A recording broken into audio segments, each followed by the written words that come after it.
Hello students, आज हम कर रहे हैं प्रैक्टिकल प्रॉब्लम नंबर 14 जो दी हुई है पेज नंबर 12.47 पर और बुक है टीएस ग्रेवाल की।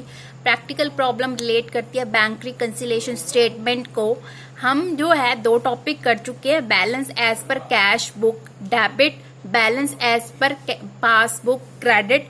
अब करेंगे third, credit that is overdraft unfavourable balance as per cash book. Overdraft क्या होता है? ओवरड्राफ्ट एक फैसिलिटी होती है जो बैंक प्रोवाइड करता है अकाउंट होल्डर को।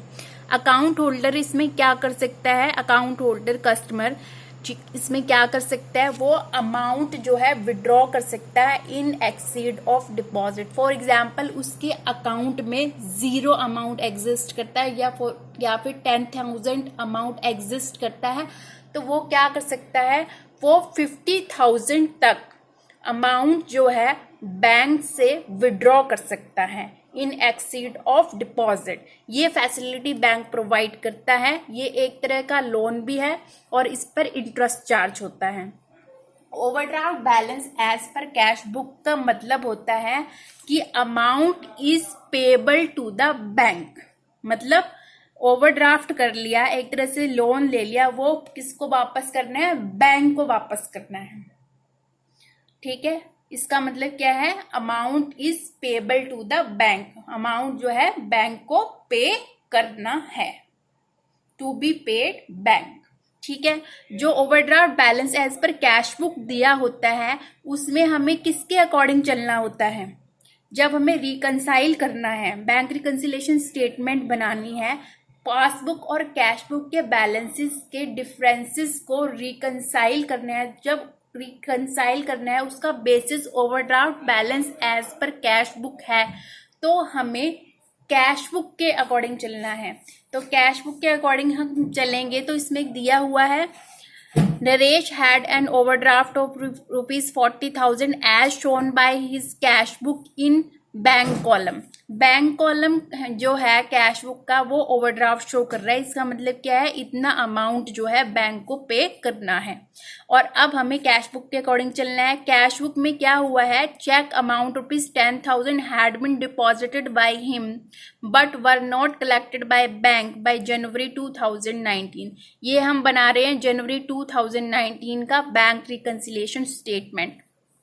अब बिजनेस ऑर्गेनाइजेशन को, नरेश को एक चेक रिसीव हुआ अपने डेटर से 10,000 का। उसने क्या किया?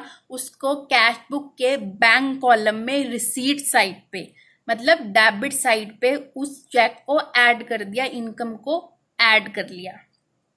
उसके बाद उसने उस चेक को बैंक में लगाया, पर बैंक ने चेक कलेक्ट नहीं किया, मतलब बैंक ने चेक को क्रेडिट नहीं किया।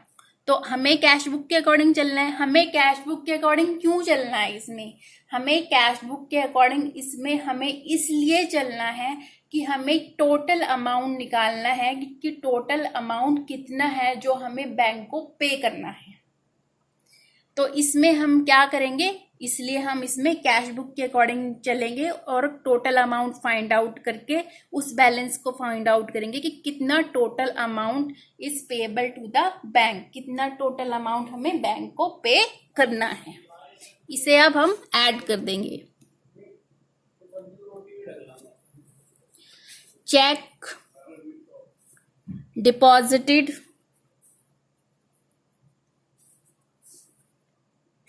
into bank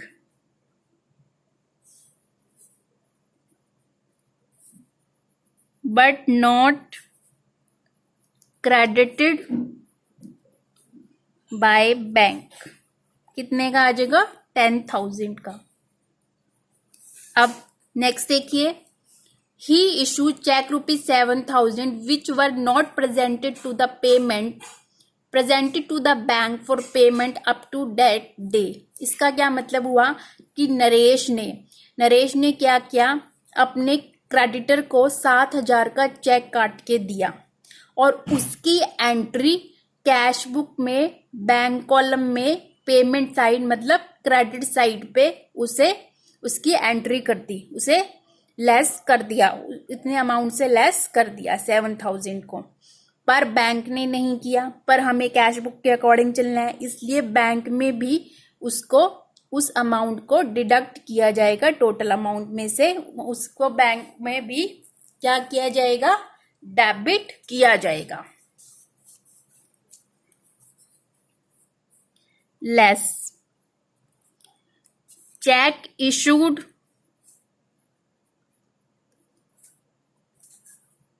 or drawn but not presented for payment to the bank 7,000। Next देखिए, there was also a debit in his passbook of ₹600 for interest। Passbook में इंटरेस्ट को डेबिट किया, मतलब इंटरेस्ट जो है वो डेबिट किया है, डिडक्ट किया है 600 का। इंटरेस्ट जो है किसी लोन पर होगा उसे डिडक्ट किया गया है, या फिर ओवरड्राफ्ट पे कोई इंटरेस्ट लगाया गया है उसे पासबुक में डेबिट किया गया है, पर कैश बुक में तो नहीं डेबिट किया, कैश बुक में लेस नहीं किया। अब तो हम क्या करेंगे, इसको ऐड कर देंगे। Interest debited by bank,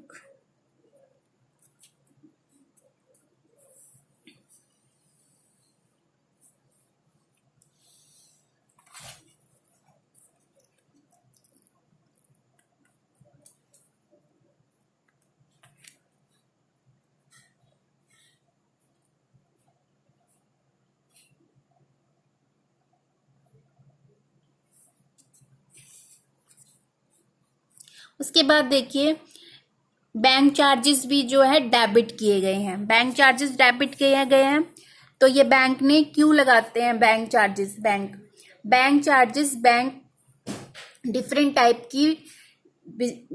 type की सर्विसेज जो है बिजनेस ऑर्गेनाइजेशन को प्रोवाइड करता है, उसके लिए बैंक चार्जेस जो है बैंक चार्ज करता है। तो हम ये कैश बुक में से लेस नहीं हुए हैं तो हम इसे ऐड कर देंगे।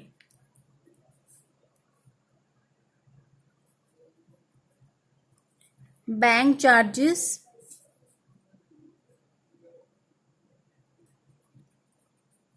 Debited by bank.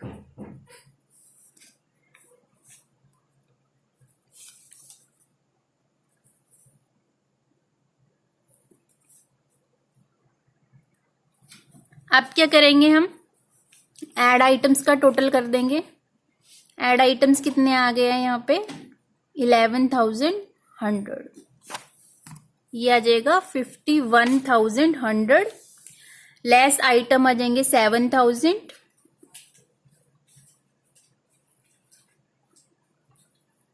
ये आंसर आ जाएगा 44,100। तो ये जो आंसर आएगा वो क्या है, overdraft balance as per passbook. इसको कौन सा बैलेंस बोलते हैं, डेबिट बैलेंस पासबुक का।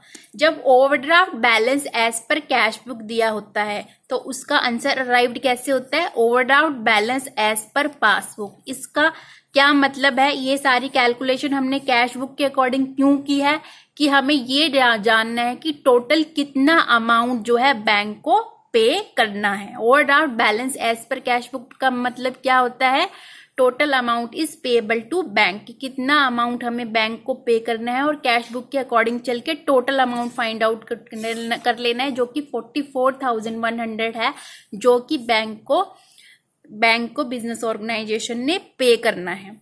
Overdraft balance as per cash book एक क्रेडिट बैलेंस है।